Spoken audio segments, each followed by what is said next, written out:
তখন আমরা তাকে হোটেলে উঠে দিতাম না, আমরা তার রাস্তা ব্যারিকেড দিয়ে দিতাম। আমাদের উদ্দেশ্য একটাই ছিল, বাংলাদেশে আমাদের মা দেশনেত্রী বেগম খালেদা জিয়াকে অন্যায়ভাবে জেলে ঢুকিয়েছে, আমাদের ভাই বোনদের খুন করছে, বাংলাদেশের মানুষ খুন দেওয়ার কোনো সুযোগ নেই, খুনের যুদ্ধ হাতে করে নেয়। এইসব দাবিগুলো নিয়ে আমরা তার বিরুদ্ধে অবস্থান নিয়েছিলাম, আমরা বাংলাদেশের মানুষের পক্ষে অবস্থান নিয়েছিলাম। তাই আমাদের বিরুদ্ধে বিভিন্ন ধরনের প্রতারণামূলক মিথ্যা মামলা দিয়েছে।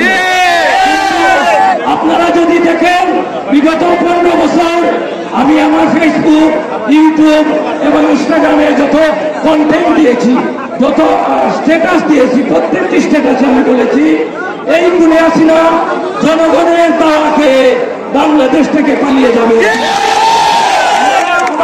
এই কয়েক বছর ধরে যে কথাটি বলেছিলাম সেটি বাস্তবে পরিণত হয়েছে। শেখ হাসিনা পালিয়ে গেছে, শেখ হাসিনা বাংলাদেশের মানুষ তাকে দাওয়া দিয়ে পালিয়ে দিয়েছে।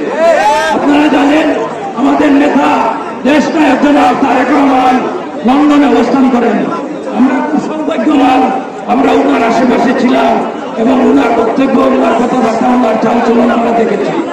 উনি খুব সাদা সিধে জীবনযাপন করেন, উনার কাপড় চোপড় উনি নিজে ব্যবসা করেন, উনার গাড়ি উনি নিজে চালান, উনি আমাদের মতো একটি ছোটখাটো বাড়িতে থাকেন, উনার কোনো বিলাসবহুল জীবন নাই। অন্যদিকে শেখ হাসিনার ছেলে সজীব ওয়াজেদ জয়ের আমেরিকাতে বিলাসবহুল বাড়ি আছে, পৃথিবীর বিভিন্ন দেশে বিলাসবহুল বাড়ি আছে।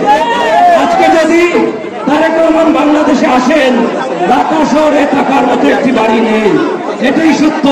উনি হয়তো বাড়াটি বাড়িতে থাকতে হবে, নয় কেউ যদি দয়া করে থাকার জায়গা দেয় তাহলে থাকতে হবে। কারণ উনি শহীদ প্রেসিডেন্ট জিয়াউর রহমানের সন্তান, উনি দেশনেত্রী বেগম খালেদা জিয়ার সন্তান। উনি কখনো দুর্নীতি করেন নাই, উনার কোনো টাকা পয়সা নাই, উনার কোনো বাড়ি নাই বাংলাদেশে। এগুলো সব মিথ্যা কথা, ভুয়া বানোয়া নিউজ দিয়েছিল আওয়ামী লীগের প্রোপাগান্ডারা।